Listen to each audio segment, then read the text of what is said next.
I am Rhea Harrison, Operations Project Coordinator at the Ashley Lashley Foundation. Today we're here at the Hilton Barbados Resort for the Barbados Chamber of Commerce and Industry's first ever Renewable Energy Expo. We're excited to be here and to be able to engage with stakeholders in the energy sector on their thoughts of where we're heading as an island as it pertains to sustainable development and our utilization of renewable energy sources.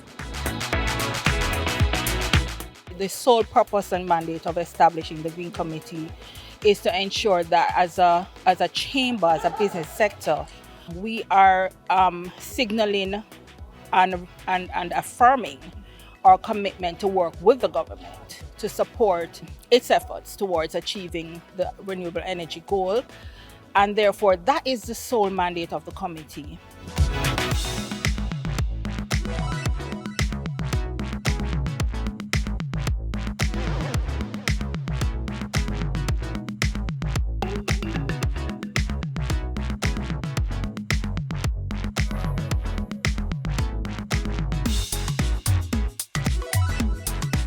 I think that we are making good headway. It is a long journey.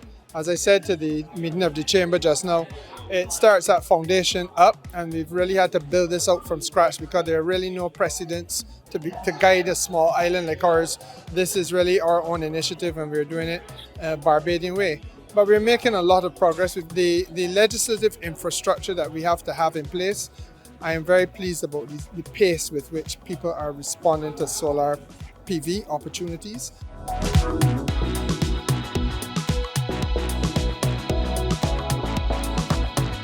Well, the government has set an ambitious goal of that 2030 target where we will, be completely free from fossil fuels.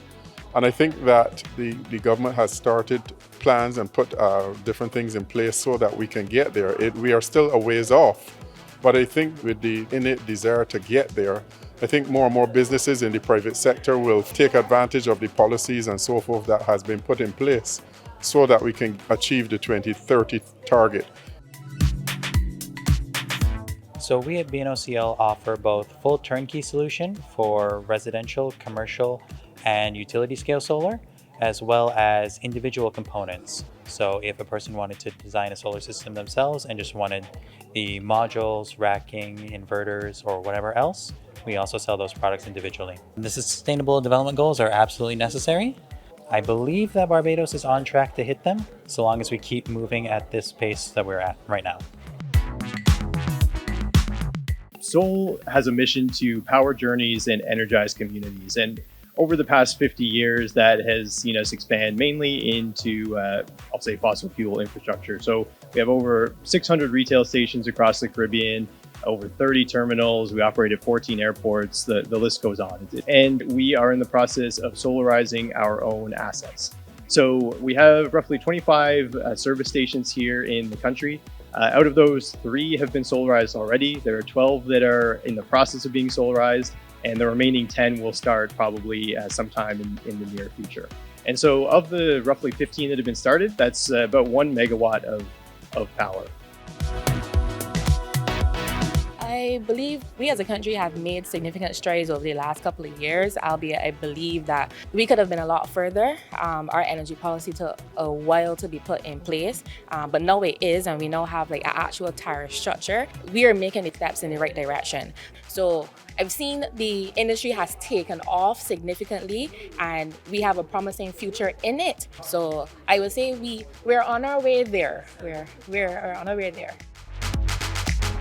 Sagicor General deals with the general insurance cover for the solar PV systems.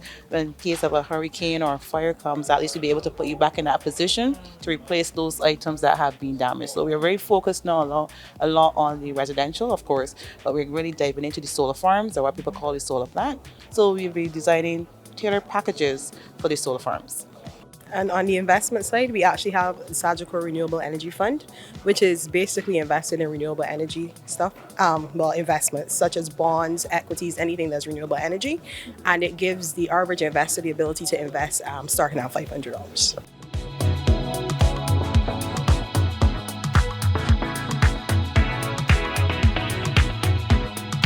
We know that our oil prices are steadily increasing, and not by year, week or even month by month. So having us move the trend towards getting the off-grid and in terms of the e-commercial transportation is critical required before 2030. It has to be consciously ingrained in the minds of our youth and also our adults, but more so society as a whole, because that's where the environment and the world is going, and that's where we ought to be if we're going to be sustainable before 2030.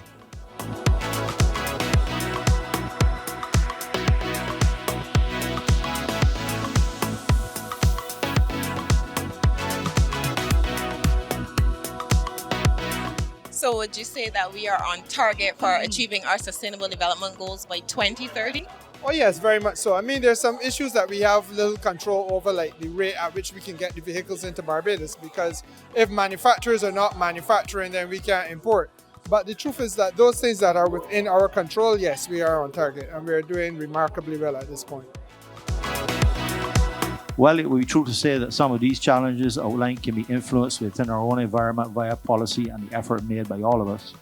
There are some that are out of our collective control and will challenge the how do we get there in time from an automotive perspective, given that we only have 8 years to go.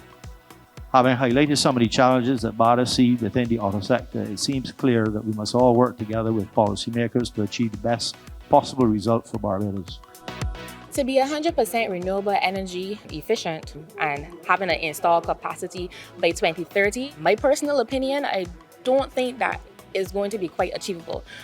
Past 2030, yes, but we also need to look at how can the average Barbadian own a renewable energy system. So you need to see a further reduction in taxes on those items for us to really see progress going forward.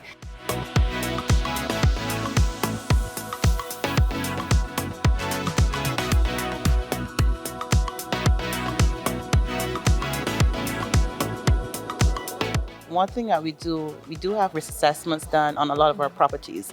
And for us to understand what we're assessing, we've been having to lean on the industry who's been doing it better for a long time, which is Williams. So we've actually have certain companies that we've marked. Of course, there's Williams, and then there's also Solaris and those other companies. So we have actually used them to help us understand the product better and how we're going to present the coverage to the persons. Yes, we get a lot of support and interest more so, even in the commercial sector. But as I said before, the support it needs more. The more we engage, you have the exhibitions, the shows, and more is put in the public domain to sensitize the public on renewable energy.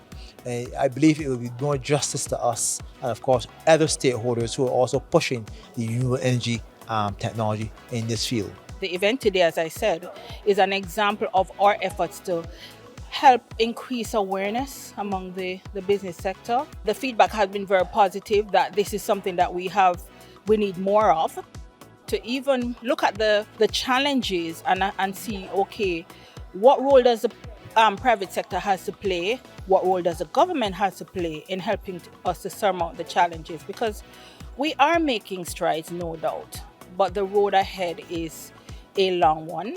But at the end of the day, I think once we continue to let the voice of Barbados and the other small island development states be heard, certainly people will begin to take notice through the representation provided by the Prime Minister, who has been very candid about the challenges facing small island development states and therefore what global governments or the UN need to do, and becoming more facilitatory in terms of the support that is given to us to achieve our obligations as signatories to the UN Sustainability Development Goals. So you've heard the views from some of our stakeholders in the energy sector, and we encourage you to research these opportunities and see how you can implement them in your businesses and even in your homes.